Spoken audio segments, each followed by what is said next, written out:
Print Nightmare RCE POC Demo.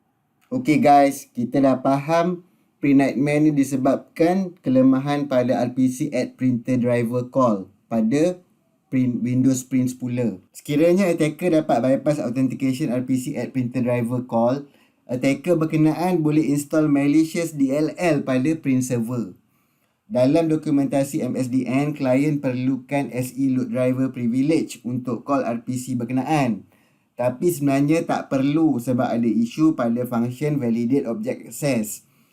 Jadi yang ini membolehkan attacker memasukkan sebarang data pada argument ataupun variable berkenaan.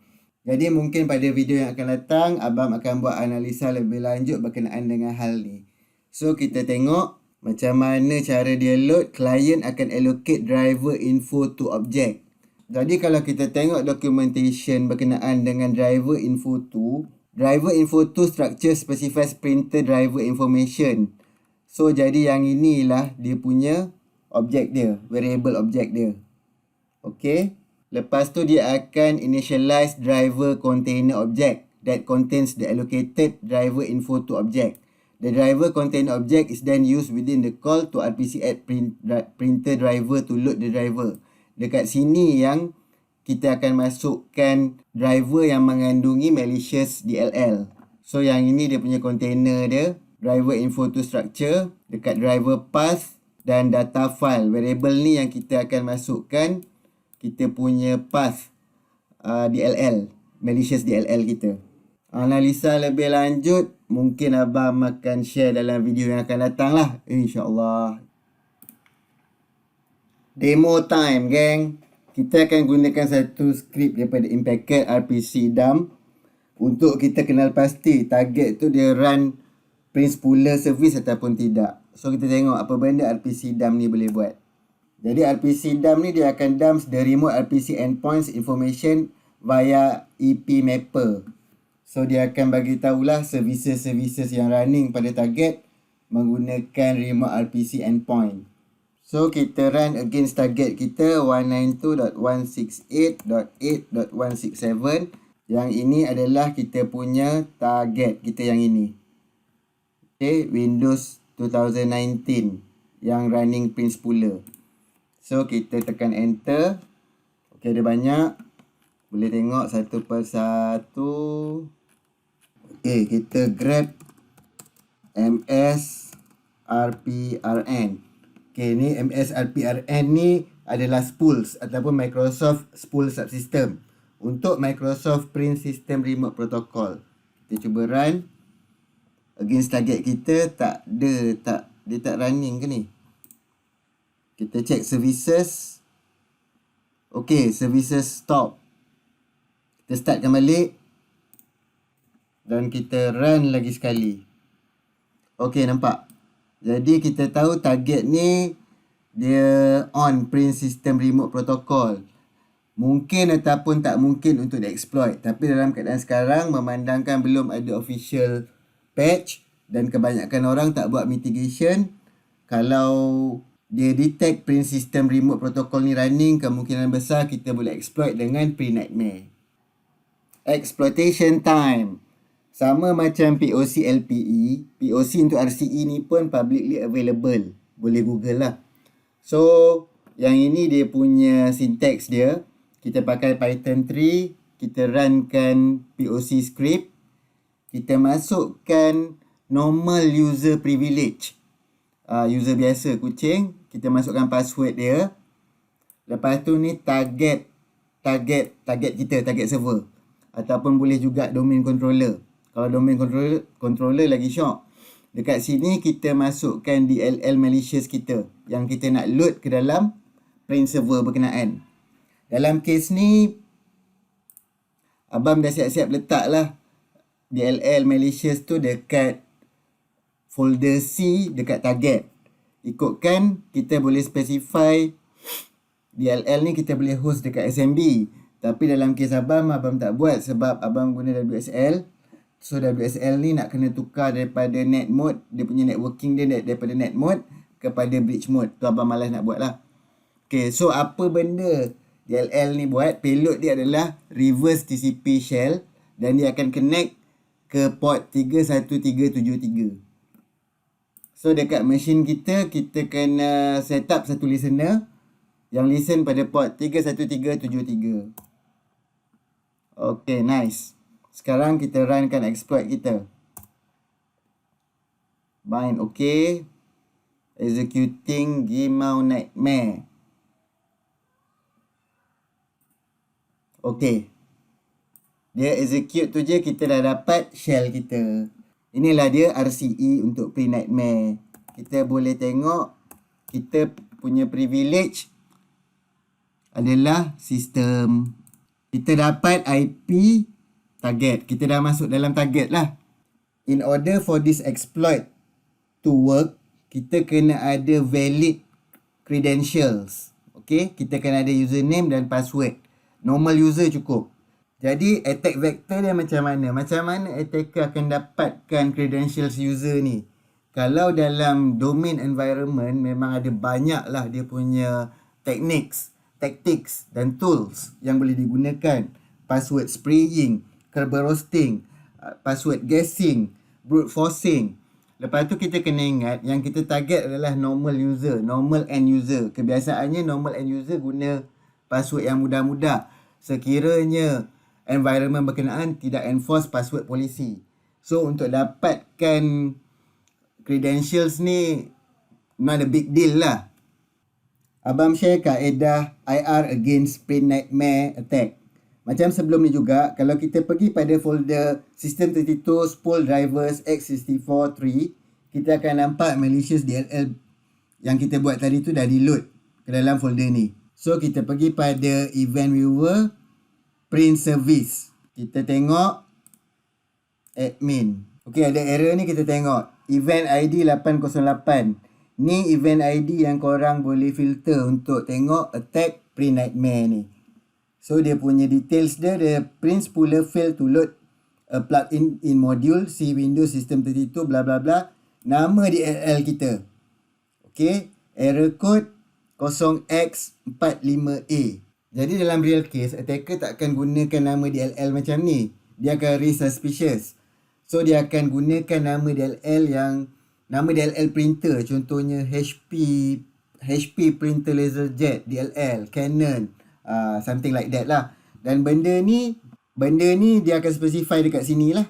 Lagi sekali, key event ID adalah 808. Kita akan cuba analisa error code ni. Kita nak tengok apa benda. 0x45A. Okay, dia bagi tahu error DLL initialization fail. DLL initialization routine fail.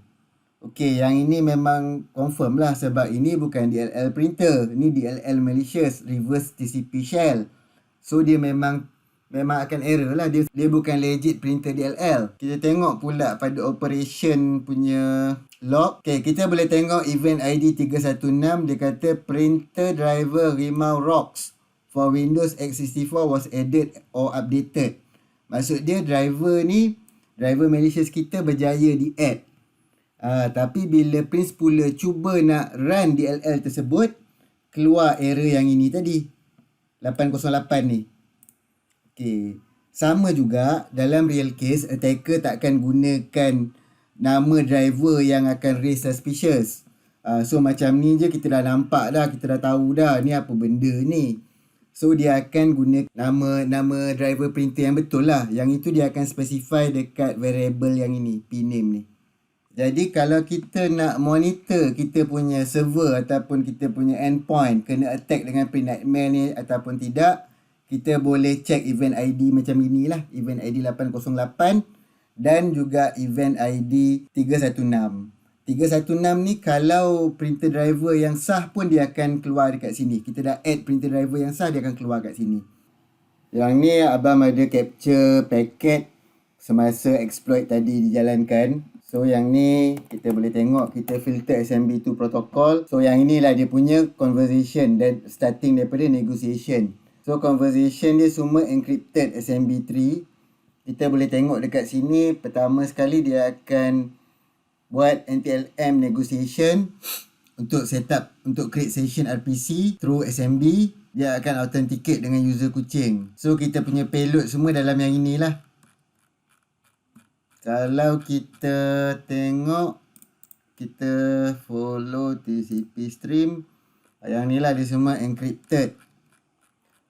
Mungkin kalau abang rajin, abang akan cuba analisa untuk kita create satu signature bagi attack pre-nightmare ni. Kalau tengok dia punya flow graph, ni kita boleh tengok lah SMB punya negotiation, communication dia, conversation dia macam mana.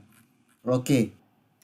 Ni abang share satu free tools daripada Binalize, Pre-Nightmare Exploit Scanner and Workaround. So dia kata we have released a free version of drone that scans the machine against indicators of the pre-nightmare exploit and applies a workaround of stopping spool services so that even if the machine is unexploitable now, future attempts of exploitation would be prevented until Microsoft release a patch for this vulnerability. Nampak tak? The best mitigation buat masa ni adalah kita disable print spooler service. Okay, kita runkan drone ni. Dia default browser IE. Dia kena pakai Chrome. Set as default lah. Klik pada start mission. Jadi nampak dia dah ada scanner untuk check pre-nightmare punya issues. Selain daripada tu banyak lah. Dia boleh check benda-benda lain.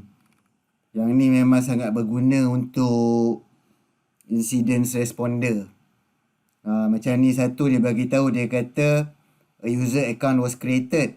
Kita tunggu dia selesai. Banyak info dia akan gather. Artifact dia akan gather untuk tujuan IR hash. Yang ni memang best lah drone ni. Kita boleh setkan untuk dia scan pre-nightmare saja. Tapi abang saja nak tunjukkan semua capabilities drone X ni lah. Sangat membantu untuk kerja-kerja IR hash. Okay, dah selesai. So kita boleh tengok summary. Yang ni dia buat full checking lah. Ada banyak dia punya checking dia. So ada 13 dangerous, 1 match. Yang ni abang saja nak share dengan korang. Tools ni macam mana kita boleh gunakan untuk proses incident response. Untuk kita siasat, untuk kita collect evidence dan kita buat analisa. Okay, so kita boleh tengok dia punya events dia. Okay, dangerous ni apa benda? Kita boleh klik set filter. Okay, dia bagi tahulah ada isu PowerShell. Yang ini yang kita run PowerShell untuk LPE tu. Lepas tu one match. One match ni match rule. Yang ini yang kita nak tengok pasal pre-nightmare tadi tu. Okay, dia bagi tahu, dia kata confidence high sebab dia detect DLL ni malicious. Dan ada lain-lain lah. Dan kita boleh klik report. So kita dah dapat satu report yang sangat komprehensif untuk tujuan IR. Selain untuk pre-nightmare, kita boleh gunakan untuk siasat isu-isu lain. Dan kita boleh generate PDF. Okay, so ni tactical report yang di-generate dalam PDF. Tengok ada dekat hampir 2000 pages. Ni complete lah. Event-event yang boleh raise suspicious issues. Dan sangat berguna untuk kita menyiasat sekiranya berlaku sebarang insiden. Kalau kita nak analisa pre-nightmare issue saja, kita boleh gunakan command -a pnm. Tekan enter. Mission started. Okay, dia dah jumpa lah isu dia. So confidence high, email-nightmare.dll. Dia bagi tahu dekat folder mana, path mana. So later kita boleh analyse DLL ni. Kita boleh reverse engineer, kita boleh disassembly dan tengok apa payload DLL tersebut. Okay, setakat ni saja video kali ni. InsyaAllah kalau korang berminat, abang mungkin akan share lebih detail analisa exploit code bagi pre-nightmare. Dalam video ni selain daripada POC RCE, kita cover juga macam mana kita nak analisa attack, macam mana kita nak buat IR, kita nak tengok event log dan kita pakai drone X ni. Okey, sehingga berjumpa lagi. Assalamualaikum warahmatullahi.